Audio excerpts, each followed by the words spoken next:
бартанг марав ки роҳи бартанг хатар аст, равмеду хиҷез зи чоҳи зиндон бадтар аст. дар гузашта ин мисраҳоро аз хурд то бузурги ин водӣ аз ёд медонистанд, аммо дар даҳсолаҳои охир онро ҳама фаромӯш карданд. воқеан нисбат ба солҳои қаблӣ роҳи мошингарди водии бартанг хеле обод шуд ва танҳо дар фасли зимистону баҳор ҳамасола ба муддати 1 моҳ масдуд мешавад. имсол низ ин ҳодиса такрор ёфт ва бо гузашти 1 моҳ роҳ ба ин минтақа баста аст ва зиёда аз 1000 хонаводаҳои ҷамоатҳои деҳоти водии бартанги боло дар муҳосира қарор доранд. яке аз ин тармаҳо ки ҳаҷми начандон калон дорад, аммо қариб 1 моҳ боз роҳи байни деҳоти хиҷезу равмедро масдуд кардааст. ягона техникаеро ки ба ин мавзеъ интиқол доданд, пас аз каме кор кардан белаш шикаставу боз онро ба деҳаи хиҷез оварданд. ин тарма шояд дар давоми зиёда аз 100 сол боз роҳи пиёдараву мошингардро дар ин мавзеъ мебандад ва табиист ки мутахассисони соҳа аз ин офатҳои табиӣ огоҳанд ва бояд техникаву механизмҳои роҳсозиро сари вақт ба ҷои ҳодиса ҳозир мекарданд ва сокинони деҳаи равмедро аз мушкилоти роҳбандӣ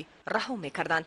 аммо ҳоло ин тарма хурду бузурги деҳаи равмедро маҷбур кардааст ки 18 километри роҳро пиёда тай карда бевақтии шаб худро ба манзил расонанд. агар ягон нафар аз сокинони деҳа бемории вазнин шаванд, чӣ гуна ӯро дар масофаи 18 километр ба беморхона интиқол медиҳанд, худо медонад. аз назди тарма ба деҳаи хиҷез баргаштем. дар сари роҳ трактори тамғаи ДТ-75ро дидем ки соҳибаш Душанбе Бахтиёров онро таъмир мекард. ҳангоми суҳбат гуфт ки ин тракторро соли 2011 ба муассисаи нигаҳдории роҳҳои автомобилгарди ноҳияи Рӯшон туҳфа карданд.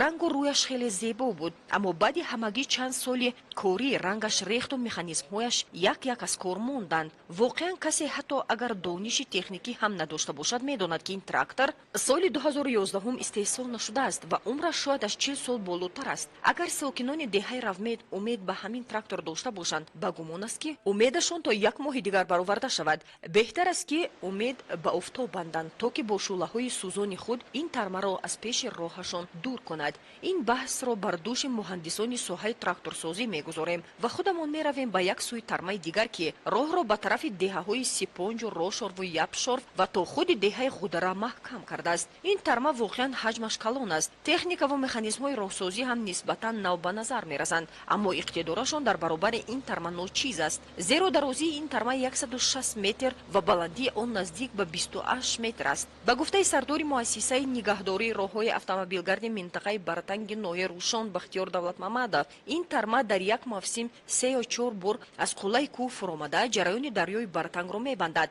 ва муваққатан як ҳавзи калонро ба вуҷуд оварда чанд ҳафта роҳро маҳкам мекунад. ҳоло моро зарур аст ки сатҳи тармаро ба тадриҷ поён бурда то ба сатҳи роҳи мошингард баробар кунем. як чиз боиси нигаронӣ аст ки раёсати ҳолатҳои фавқулодаи вилоят худро аз ин мушкил дар канор гирифтааст, дар ҳоле ки садҳо нафар аз сокинони ин водӣ дар муддати 1 моҳ дар муҳосира қарор дошта ба кӯмаки фаврии ғизоию табиӣ ниёз доранд. магар ин ҳолати фавқулода нест?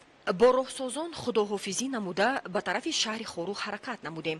роҳи автомобилгарди ноҳияи Рӯшон ва маркази вилоят низ бар асари боришот комилан хароб гашта буд ва мошинҳо бо мушкилӣ ин роҳро убур мекарданд. вақти бозгашт дар даромадгоҳи ноҳияи Шоғнон бо техникаву механизмҳои роҳсозии муассисаи давлатии нигаҳдории роҳҳои автомобилгарди ноҳияи Шоғнон дучор омадем ки чуқуриҳоро аз регу хок пур мекарданд. каме дуртар техникаву механизмҳои роҳсозӣ роҳи мошингардро тахту ҳамвор мекарданд. чунин иқдом ронандагону мусофиронро умедвор месозад ки минбаъд бо сурати мӯътадил ва бетарсу ҳарос дар роҳҳои мошингард ҳаракат намоянд.